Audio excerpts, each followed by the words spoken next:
पैसे की कद्र करनी चाहिए, आपसे बहुत लोगों ने कहा होगा, लेकिन असल में अगर हम किसी चीज की कद्र करते हैं तो वो पैसे की नहीं होती, अपनी मेहनत की होती है। सुनाती हूँ आपको सुब्रतो की कहानी 94.3 माय एफएम से। मैं हूँ विनी। चलो आज कुछ अच्छा सुनते हैं। सुब्रतो एक 20 साल का लड़का था जो कोलकाता के पास के एक गांव में रहता था। सुब्रतो यूं तो अच्छा लड़का था, लेकिन एक बुरी आदत थी उसमें, फिजूल खर्ची की बुरी आदत। रोज पिताजी से पैसे मांगता था और कभी दोस्तों के साथ घूमने फिरने में, खाने पीने में, सिनेमा देखने में उन्हें खर्च कर दिया करता था। सुब्रतो के पिताजी एक भट्टी चलाते थे जिसमें दूध को पका पका कर खोआ बनाने का काम किया करते थे। सुब्रतो की इस हरकत से, इस फिजूल खर्ची से पिताजी थोड़े नाराज थे। एक दिन उसे बुलाया और समझाया कि बेटा अब तुम बड़े हो गए हो और तुम्हें इस तरह से फिजूल खर्ची नहीं करनी चाहिए, पैसे की कद्र करनी चाहिए। तो सुब्रतो को ना बड़ा गुस्सा आया। उसने कहा, पिताजी कौन से हजारों रुपए आपसे मांगता हूँ, चंद पैसे लेता हूँ और उसके लिए आप मुझे इतनी बातें सुना रहे, इतना लेक्चर झाड़ रहे हैं मुझ पर। आपके जो थोड़े मोड़े पैसे हैं ना, आप जिस दिन कहेंगे मैं आपको लौटा सकता हूँ। पिताजी को बहुत गुस्सा आया, बहुत बुरा लगा, लेकिन वो समझ चुके थे कि डांटने फटकारने से बात नहीं बनने वाली। उन्होंने सुब्रतो से कहा कि ठीक है, बड़ी अच्छी बात है, ऐसा करो, ज्यादा नहीं, बस रोज 1 रुपया लाकर मुझे लौटा दिया करो। अब सुब्रतो को तो ऐसा लग रहा था जैसे पिताजी से जंग जीत गया। उसने कहा हाँ बिल्कुल ला दूंगा और चला गया वहां से। अगले दिन शाम जब घूमता फिरता घर आया, पिताजी ने हाथ बढ़ाकर पूछा कि लाओ मेरा 1 रुपया। तभी थोड़ा सा घबराया क्योंकि ये तो भूल ही चुका था कि कल क्या बात हुई थी। गया दादी के पास और झट से 1 रुपया मांग लाया, पिताजी के हाथ में रख दिया और पिताजी ने उस 1 रुपये को वहीं सामने भट्टी में फेंक दिया। इसने पूछा ऐसा क्यों किया आपने? तो पिताजी ने कहा तुम्हें 1 रुपया देने से मतलब, अब मैं उसका जो चाहे करूं।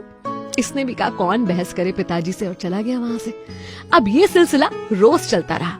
अगले दिन माँ से पैसे ले आया, किसी दिन भाई से पैसे ले आया और कई दिनों तक, इनफैक्ट कई महीनों तक, कभी दोस्तों यारों से, कभी सगे संबंधियों से 1-1 रुपया लाकर पिताजी को देता और रोज पिताजी उस 1 रुपए को भट्टी में डाल देते।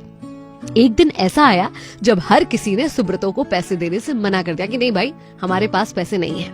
अब शाम होने वाली थी, सुब्रतो के पास 1 रुपए का इंतजाम नहीं हो पाया था। इसके मन में ये भावना आ रही थी कि अगर 1 रुपए भी नहीं दे पाया तो बड़ी बेइज्जती होगी पिताजी के सामने, और वो बेइज्जती ये नहीं सहना चाहता था। सड़क पे घूम रहा था, सोच रहा था क्या करूं। तभी उसने एक बूढ़े बाबा को देखा जो हाथ रिक्शा खींचे ले जा रहे थे एक मुसाफिर को बिठाए हुए। ये उनके पास गया और बोला कि क्या आपका रिक्शा थोड़ी देर के लिए मैं खींच दूं, उसके बदले आप बस मुझे 1 रुपया दे दीजिएगा। अब वो बूढ़े बाबा इतना थक चुके थे कि उन्होंने तुरंत हाँ कह दिया।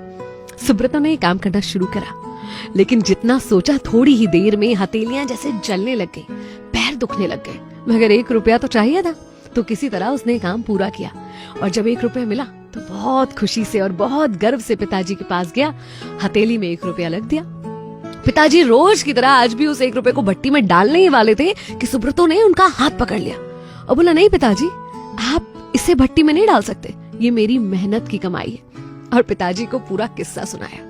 तब पिताजी ने कहा कि देखा, रोज तुम्हारे सामने 1 रुपया भट्टी में डालता था लेकिन तुम्हें कोई फर्क नहीं पड़ता था, लेकिन आज तुम्हें दर्द हुआ, तकलीफ हुई, क्योंकि ये तुम्हारी मेहनत की कमाई है।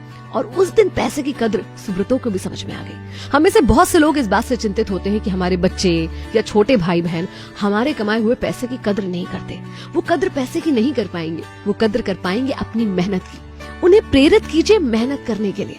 मेहनत करके जब वो थोड़ा सा भी धन कमाएंगे ना, तो उसकी कद्र करेंगे। और फिर ना वो सिर्फ अपनी मेहनत की कमाई की कद्र करेंगे, बल्कि हर किसी की मेहनत की कमाई की कद्र करेंगे। 94.3 माय एफएम से मैं विनी। चलो आज कुछ अच्छा सुनते हैं।